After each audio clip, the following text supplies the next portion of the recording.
Assalamualaikum warahmatullahi wabarakatuh. Selamat pagi Mbak Diana. Kami dari kelompok 3. Saat ini kami akan mempresentasikan hasil UAS kami mengenai analisa tentang kasus dari PT Garuda Indonesia yang terlilit hutang sebanyak 70 triliun.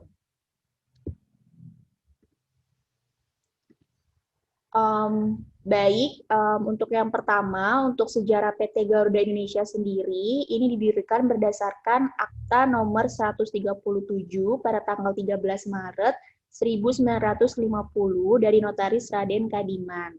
Lalu akta pendirian tersebut telah disahkan oleh Menteri Kehakiman pada tanggal 31 Maret 1950. Seiring waktu dan perkembangan usaha, armada perseroan terus berkembang, di mana untuk pertama kalinya maskapai tanah air tersebut mulai membawa penumpang jamaah haji ke Mekah pada tahun 1956. Pada tahun 2000, Garuda membentuk anak perusahaan yang bernama Citylink yang menawarkan penerbangan dengan biaya murah ke kota-kota di Indonesia. Pada tanggal 11 Februari, saham tersebut dicatatkan pada Bursa Efek Indonesia pada 11 Februari dengan kode GIIA. Namun, pada Mei 2021, PT Garuda Indonesia jatuh tempo sebesar 70 triliun, bahkan Direktur Utama Garuda Indonesia, Irfan Setiaputra, dalam pernyataannya mengungkapkan kondisi maskapai penerbangan plat merah tersebut mengalami kondisi yang berat. Selanjutnya, visi dari perusahaan PT Garuda Indonesia adalah menjadi perusahaan penerbangan yang andal dengan menawarkan layanan yang berkualitas kepada masyarakat dunia menggunakan keramahan Indonesia. Untuk misi dari PT Garuda Indonesia adalah mempromosikan Indonesia kepada dunia guna menunjang pembangunan ekonomi nasional dengan memberikan pelayanan yang profesional. Selanjutnya untuk logo Garuda Indonesia, asal muasal nama Garuda diberikan oleh Presiden Soekarno, di mana nama tersebut diambil dari sajak Belanda yang dituliskan oleh penyair terkenal pada masa itu. Garuda ini, logo ini memiliki arti yaitu kepala burung Garuda yang melambangkan lambang negara Republik Indonesia. 5 bulu sayap melambangkan Pancasila yang menjadi ideologi bangsa. Dan kemudian warna biru digunakan Garuda Indonesia untuk melambangkan langit angkasa. Kini Garuda Indonesia telah memperkenalkan konsep pelayanan baru yaitu Garuda Indonesia Experience. Dalam konsep ini, Garuda Indonesia menggabungkan keramahan dan suasana khas Indonesia yang berakar pada budaya bangsa. Untuk produk, Garuda Indonesia mempersembahkan layanan penerbangan full service terbaik. Maskapai Flag Carrier Indonesia yang saat ini melayani lebih dari 90 destinasi di seluruh dunia dan berbagai lokasi eksotis di Indonesia. Dengan jumlah penerbangan yang mencapai 600 penerbangan per hari, Garuda Indonesia memberikan pelayanan terbaik melalui konsep Garuda Indonesia Experience yang mengedepankan Indonesian Hospitality, yaitu keramah tamahan dan kekayaan budaya Indonesia. Selanjutnya, untuk merek, anak perusahaan Garuda Indonesia adalah PT Aerowisata, PT Sabre Travel Network Indonesia, PT Garuda Maintenance Facility Aero Asia, PT Aerosystem Indonesia, PT Citylink Indonesia, PT Gapura Angkasa, dan yang terakhir Garuda Indonesia Holiday Friends.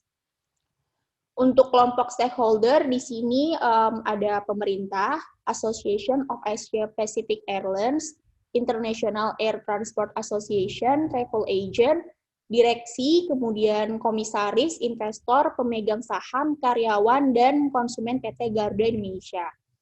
Untuk identifikasi value, di sini deskripsi menyeluruh tentang suatu produk atau layanan dari konsepsi produk hingga pengirimannya ke pelanggan merupakan proses di mana perusahaan ini menciptakan nilai bagi pelanggannya. Selanjutnya untuk identifikasi jenis stakeholder, ada 3, ada utama, pendukung, dan kunci. Untuk utama ada pemerintah Indonesia, ada Association of Asian Pacific Airlines, International Air Transport Association, travel agent, investor, pemegang saham, karyawan, dan yang pasti konsumen PT Garuda Indonesia. Untuk pendukung ada Badan Usaha PT Garuda Indonesia, dan untuk kunci ada pemerintah, direksi, dan komisaris. Selanjutnya akan dilanjutkan oleh teman saya, Clarissa Natalia Azalia. Ya, untuk selanjutnya itu ada identifikasi kepentingan spesifik stakeholder. Ketua Harian Sekarga atau Serikat Karyawan Guru Indonesia mengatakan bahwa pemerintah harus turut bertanggung jawab pada beban masa lalu yang disebabkan oleh jajaran Dewan Komisaris dan juga Dewan Direksi yang sebelumnya diangkat oleh pemerintah. Lalu meminta pemerintah selaku pemilik 60,54% saham Garuda Indonesia untuk memberikan perhatian dan dukungan guna menjaga kelangsungan maskapai kebanggaan bangsa tersebut. Lalu selanjutnya itu ada analisis SWOT. Yang pertama itu ada kekuatan atau strength. Itu maskapai penerbangan terbesar di Indonesia. Lalu Garuda mengoperasikan 89 pesawat. Garuda mempunyai 36 rute penerbangan domestik dan juga 26 rute penerbangan internasional hingga tahun 2010. Lalu konsep pelayanan yang selalu menempatkan pelanggan sebagai fokus utama yang didasarkan pada keramah-tamahan dan juga keunikannya.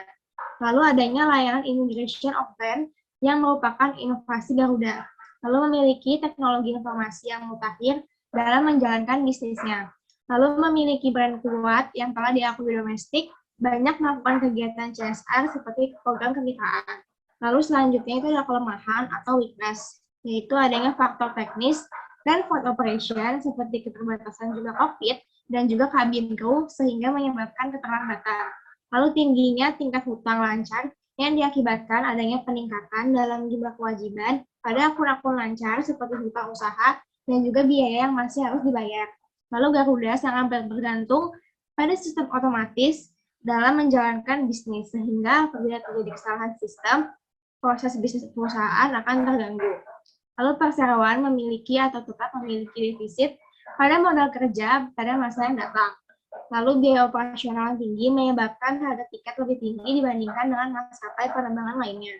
Lalu yang ketiga itu ada peluang atau opportunities, itu telah dikeluarkan Garuda Indonesia dari daftar penerbangan yang dilarang terbang di kawasan Eropa, yang menyebabkan semakin terbukanya kesempatan untuk mewujudkan pengembangan jaringan penerbangan internasional jarak jauh. Lalu Indonesia merupakan salah satu pasar penerbangan udara yang memiliki pertumbuhan yang pesat. Lalu bergabungnya Indonesia sebagai anggota Aliansi Global Maskapai Penerbangan yang bernama SkyTeam Global Airline Alliance. Lalu berkembangnya secara cepat industri penerbangan Asia Pasifik. Lalu yang terakhir itu ada ancaman atau threats, yaitu adanya faktor-faktor fasilitas bandara merupakan faktor yang tidak dapat dikontrol dan menghambat ketepatan waktu penerbangan. Lalu adanya bencana alam seperti letusan gunung Merapi, wabah penyakit dan juga lainnya yang dapat mengakibatkan penurunan permintaan. Dan yang terakhir adalah maskapai asing yang melakukan penetrasi pasar ke Indonesia untuk mengimbangi penurunan penumpang. Lalu selanjutnya itu ada identifikasi tingkat aliansi dan juga power, yaitu menunjukkan program promosional, lalu pembukaan penerbangan langsung khusus kargo, memastikan resiko salvabilitas dapat dimitigasi dengan baik, lalu melakukan negosiasi langkah restrukturisasi pinjaman perbankan, dan juga lembaga keuangan lainnya. Lalu program pensiun dini untuk karyawan, dan yang terakhir itu komunikasi intensif dengan stakeholder. Lalu selanjutnya itu ada identifikasi kepuasan stakeholder. Sangat disayangkan dengan adanya kasus ini, Garuda Indonesia menawarkan pensiun dini kepada para karyawan sebagai salah satu upaya bertahan. Tentu saja hal ini menjadi ketidakpuasan seorang karyawan sebagai salah satu stakeholder dari PT Garuda Indonesia. Lalu tentu saja apabila kasus ini melebar dan panjang, tentu akan ada rasa ketidakpuasan yang akan dialami beberapa pihak, baik dari investor, pemegang saham, bahkan konsumen yang terbiasa menggunakan produk jasa dan layanan dari PT Garuda Indonesia. Untuk materi selanjutnya akan dilanjutkan oleh teman saya, Nurul Semenia. Selanjutnya itu ada identifikasi tujuan komunikasi. Proses komunikasi dapat berlangsung pada diri seseorang dan organisasi atau perusahaan. Dalam hal ini, tujuan komunikasi yang dilakukan dari berbagai pihak, yaitu seperti contohnya seorang praktisi hukum, Ricky Finando, yang memiliki opsi yang tepat untuk menyelamatkan Garuda Indonesia dari kebangkrutan. Dengan cara berkomunikasi yang dilakukan olehnya, saran tersendiri guna menyelamatkan maskapai flag carrier Indonesia dari kepunahan. Menurutnya, pemerintah dalam hal ini, Menteri BUMN Pak Erick Thohir harus menghilangkan opsi melikuidasi PT Garuda Indonesia. Karena setelah Merpati Nusantara sudah tiada, Garuda Indonesia merupakan satu-satunya yang tersisa sebagai pesawat plat merah Indonesia. Karena jika Garuda Indonesia dilikuidasi, artinya secara hukum dan badan hukum Garuda Indonesia akan dibubarkan. Selanjutnya ada identifikasi strategi komunikasi. Dalam kasus dugaan korupsi dan kerugian Garuda, Garuda Indonesia hanya memiliki 3 strategi hubungan, yaitu strategi yang pertama mengkonfirmasi berita yang beredar ke media dengan cepat, yang bertujuan untuk menghentikan pemberitaan yang tidak tepat di media. Strategi kedua, hubungan interpersonal dengan media. Fokus perhatian public relation ke media dilakukan oleh memfasilitasi komunikasi dan meningkatkannya. Selanjutnya, strategi yang terakhir adalah untuk mempersiapkan informasi terbaru mengenai kondisi keuangan dan saham Garuda Indonesia. Strategi ini adalah strategi jangka panjang Garuda Indonesia yang memegang analisis forum Garuda setiap 3 bulan dengan mengundang para analisis saham dan media. Selanjutnya ada perumusan program stakeholder relation dan media komunikasi. Perumusan program stakeholder ini dilakukan dengan cara banyaknya pengamat dadakan mengenai peliknya masalah Garuda Indonesia yang menjabarkan pemikiran dari hasil analisis secara makro dan mikro terkait dengan way out yang seharusnya dilakukan. Hal ini menurut pengamat industri penerbangan California State University Fresno Hendra Sumanto harus dimaklumi oleh jajaran Dewan Komisaris Direksi dan internal stakeholder. Karena sebagai perusahaan terbuka, Garuda Indonesia harus siap menerima saran, masukan, kritik dari publik. Selanjutnya ada media komunikasi pada program stakeholder relation, yaitu melalui berbagai jenis media seperti iklan, portal berita online seperti liputan6.com, kompas.com, dan yang lainnya. Media online digunakan seperti iklan ini dilakukan agar pesan yang disampaikan dapat diketahui oleh halayak publik. Yang selanjutnya itu ada evaluasi output dan outcome komunikasi. Evaluasi ini sebagai suatu usaha dan kegiatan untuk menentukan nilai suatu program atau kegiatan. Yang pertama, evaluasi output itu salah satu evaluasinya pada kasus PT Garuda Indonesia yaitu rendahnya ownership, direksi kebijakan jangka pendek yang membahayakan perusahaan dalam jangka panjang dengan target-target irasional yang diberikan Kementerian BUMN membuat dari pihak PT Garuda Indonesia itu sendiri jarang berpikir untuk jangka panjang mengenai kasus yang telah terjadi.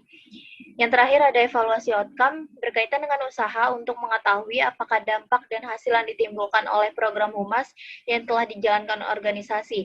Hal ini mengakibatkan PT Garuda Indonesia banyak yang mengkritisi kebijakan penawaran umum perdana atau initial public offering. Saham BUMN yang berpotensi hanya menguntungkan banyaknya pihak yang terkait akan kasus tersebut. Sekian dari kelompok kami, kurang lebihnya mohon maaf. Wassalamualaikum warahmatullahi wabarakatuh.